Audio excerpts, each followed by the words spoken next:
Selamat datang pada materi kaidah pencacahan. Pada bagian pertama, kita akan belajar mengenai aturan penjumlahan. Misalkan, terdapat permasalahan sebagai berikut. Irma sedang berada di toko kue, dan Irma tertarik untuk memilih 3 kue yang dimasak dengan cara dikukus, dan 2 kue yang dimasak dengan cara dipanggang. Berapa pilihan yang dapat dipilih oleh Irma?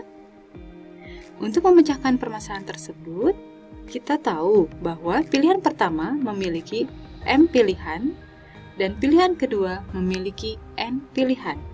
Sehingga banyak pilihan yang dapat dipilih adalah M ditambah N pilihan. Nah, untuk menyelesaikan permasalahan tersebut adalah banyak pilihan yang dapat dipilih oleh Irma 3 ditambah 2 sama dengan 5 pilihan.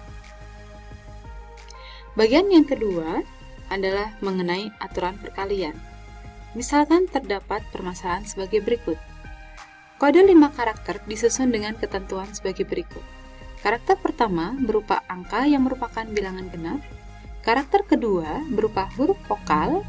Karakter ketiga berupa angka kelipatan 3.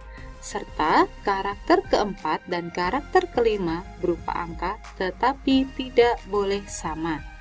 Banyak kode yang mungkin dibuat adalah untuk memecahkan permasalahan tersebut, kita tahu bahwa pada karakter pertama dapat diisi oleh A1 cara, karakter kedua dapat diisi oleh A2 cara, karakter ketiga dengan A3 cara, dan seterusnya sampai karakter ke N terdapat AN cara.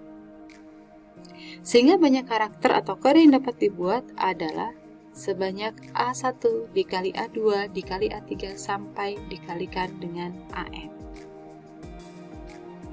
Sehingga untuk menyelesaikan permasalahan tersebut, kita akan menentukan karakter yang mungkin sebagai berikut. Karakter yang pertama, bilangan genap.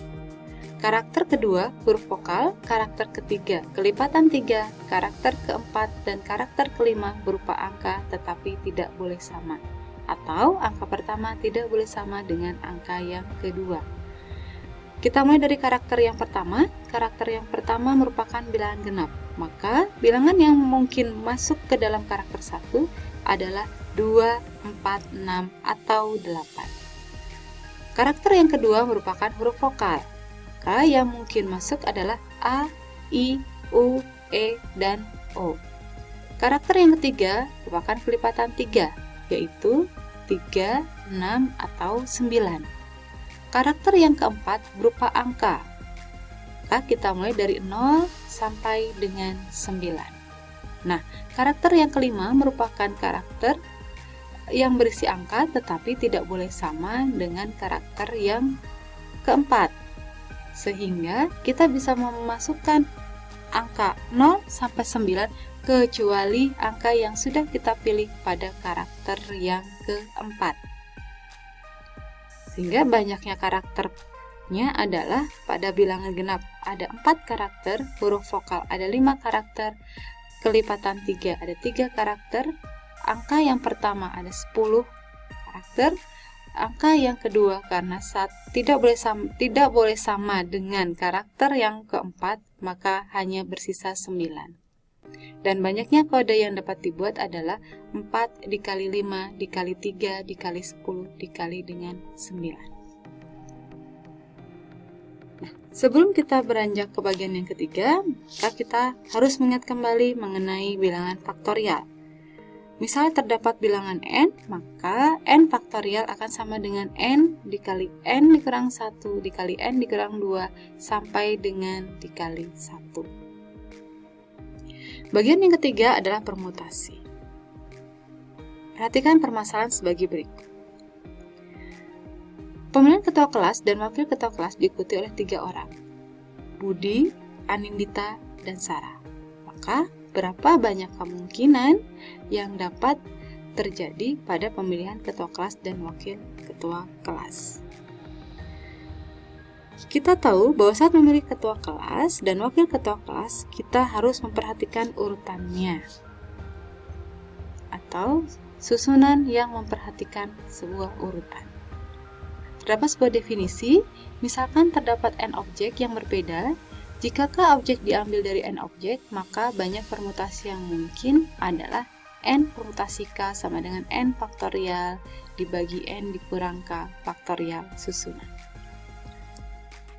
Kembali ke permasalahan tersebut, maka kita dapat menggunakan bantuan tabel seperti berikut ini. Jika Budi merupakan ketua kelasnya, maka Budi akan dapat berpasangan dengan Budi, Anindita, Sarah. Anindita dengan Budi, Anindita, Sarah. Sarah, Budi, Anindita, dan Sarah. Tetapi tidak mungkin pada saat menjabat ketua kelas dan wakil ketua kelas akan dijabat oleh satu orang. Sehingga yang mungkin adalah Budi Anindita, Budi Sarah, Anindita Budi, Anindita Sarah, Sarah Budi, dan Sarah Anindita. Banyak kemungkinan yang muncul adalah P 3,2 sama dengan 3 faktorial dibagi 3 dikurang 2 faktorial, atau sama dengan 6. Bagian selanjutnya yaitu kombinasi. Perhatikan permasalahan sebagai berikut. Anton, Budi, Ciko, dan Dani saling bersalaman satu dengan yang lain. Berapa banyak jabat tangankah yang terjadi? Pada saat orang berjabat tangan, maka kita tidak perlu memperhatikan urutannya. Perhatikan definisi sebagai berikut. Misalkan kita memiliki n objek yang berbeda, apabila kita akan mengambil k objek dari n objek, maka banyak kombinasi yang muncul mungkin adalah C n, k sama dengan n faktorial dibagi k faktorial dikali n kurang k faktorial cara. Sehingga untuk menyelesaikan permasalahan tersebut, kita menggunakan bantuan tabel kembali. Terlihat bahwa pada kolom ketiga itu adalah kemungkinan jabat tangan yang terjadi. Karena kita tidak memperhatikan urutan, maka yang pertama akan kita eliminasi adalah Anton dengan Anton, Budi dengan Budi, Ciko dengan Ciko, Dani dengan Dani. Mengapa? Karena tidak mungkin mereka bersalaman dengan diri mereka sendiri. Selanjutnya, Anton dengan Budi bersalaman, tetapi Budi dengan Anton sudah sama dengan Anton dengan Budi, sehingga kita hitung satu. Kemudian sama Anton dengan Ciko, Anton dengan Dani, sehingga Ciko dengan Anton dan Dani dengan Anton pun tidak perlu kita hitung kembali. Kemudian Budi Ciko, Budi Dani, dan Ciko Dani itu kita hitung kembali. Nah, Ciko Budi, Dani Budi, dan Dani Ciko tidak perlu kita hitung kembali. Banyak jabat tangan yang terjadi adalah ada 6 jabat tangan. Atau kombinasi dari 4,2 sama dengan 4 faktorial dibagi 2 faktorial dikali 4 dikurang 2 faktorial sama dengan 6. Terima kasih atas perhatiannya.